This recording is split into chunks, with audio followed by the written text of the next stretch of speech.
Hello, യാത്രകളെ ഇഷ്ടപ്പെടാത്ത മനുഷ്യരുണ്ടോ? ഒരു സ്ഥലത്ത് നിന്ന് മറ്റൊരു സ്ഥലത്തേക്ക് യാത്രകൾ എപ്പോഴും നമുക്ക് അറിവ് പ്രദാനം ചെയ്യുന്ന ഒന്നാണ്.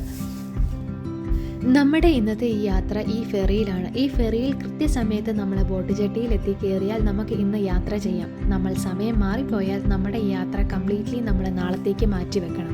അങ്ങനെ നീണ്ട ഏകദേശം 2 മണിക്കൂറിൻ്റെ യാത്രയ്ക്ക് ശേഷം നമ്മൾ എത്തേണ്ട സ്ഥലത്തെത്തി. നമ്മുടെ യാത്ര ഇന്നൊരു ഹോസ്പിറ്റലിലേക്കാണ്. ഹോസ്പിറ്റൽ വിസിറ്റ്, ഒരു മെഡിക്കൽ ചെക്കപ്പ്. അങ്ങനെ നമ്മുടെ ഹെൽത്ത് ഒന്ന് ചെക്ക് ചെയ്തേക്കാം. ഇത് വേറൊന്നിനും വേണ്ടിയല്ല കേട്ടോ, നമ്മുടെ വിസ റിന്യൂ ചെയ്യുന്നതിൻ്റെ ഭാഗമായിട്ടാണ്.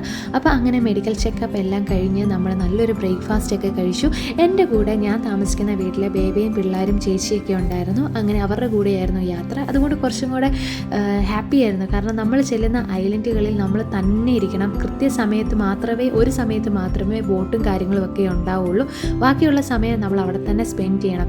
അങ്ങനെ ഞങ്ങൾ ഫ്രീ ആയിരുന്ന സമയത്ത് ഞങ്ങൾ ലഞ്ച് കഴിക്കാനായിട്ട് പോയത് ബേബിയുടെ ഒരു ഫ്രണ്ടിൻ്റെ വീട്ടിലാണ്. അവിടെ നല്ല ചോറും നല്ലൊരു മീൻകറിയൊക്കെ ഞങ്ങളെ കാത്തിരിപ്പുണ്ടായിരുന്നു. അതൊക്കെ കഴിച്ച് വീണ്ടും തിരിച്ച് കടകൾ തുറക്കുന്ന സമയമായപ്പോൾ ഞങ്ങൾ പെൻഡിങ്ങിൽ വെച്ചിരുന്ന ഞങ്ങളുടെ ഷോപ്പിങ്ങിലേക്ക് ഞങ്ങൾ കടന്നു. കാരണം നമ്മുടെ ഐലൻഡിനേക്കാളും ഒരുപാട് സാധനങ്ങൾ അവൈലബിൾ ആണ് നമ്മുടെ തൊട്ടടുത്തുള്ള ഈ നൈഫ്രൂ എന്ന് പറയുന്ന അറ്റോൾ ഐലൻഡ്. ഇവിടെ ഈ അറ്റോളിൽ തന്നെ വരുന്നതാണ്. ഇവിടെ നമുക്ക് ആവശ്യത്തിനുള്ള സാധനങ്ങളൊക്കെ വാങ്ങിക്കാം. അങ്ങനെ കുറച്ച് ഷോപ്പിങ്ങും കാര്യങ്ങളും ഒക്കെ കഴിഞ്ഞ ശേഷം നമ്മൾ തിരിച്ചു പോരുകയാണ്. നമ്മൾ രാവിലെ യാത്ര ചെയ്ത അതേ ഫെറിയിലാണ് നമ്മുടെ തിരിച്ചുള്ള യാത്ര. ഈ ഫെറി ഒലിവേലിഫുഷി, നൈഫറു, ഹിന്നവറു, കുറന്തു അങ്ങനെ 4 ഐലൻഡുകളിലൂടെ കറങ്ങി തിരിച്ച് എത്തുന്നതാണ് ഇതിൻ്റെ പരിപാടി. രാവിലെ 6 മണിയാകുമ്പോൾ തുടങ്ങും. തിരിച്ച് നമ്മൾ നൈഫറുവിൽ എത്തുന്നത് 3 മണി. അവിടെ നിന്ന് 5 മണിയാവും നമ്മുടെ ഐലൻഡിലേക്ക് നമ്മൾ എത്തുമ്പോഴത്തേക്ക്. ഈ ചെറിയ സ്പീഡിൽ വേവ്സ് ഒന്നും ഇല്ലാത്തത് കൊണ്ട് തന്നെ സ്മൂത്ത് ആയിരുന്നു ജേർണി.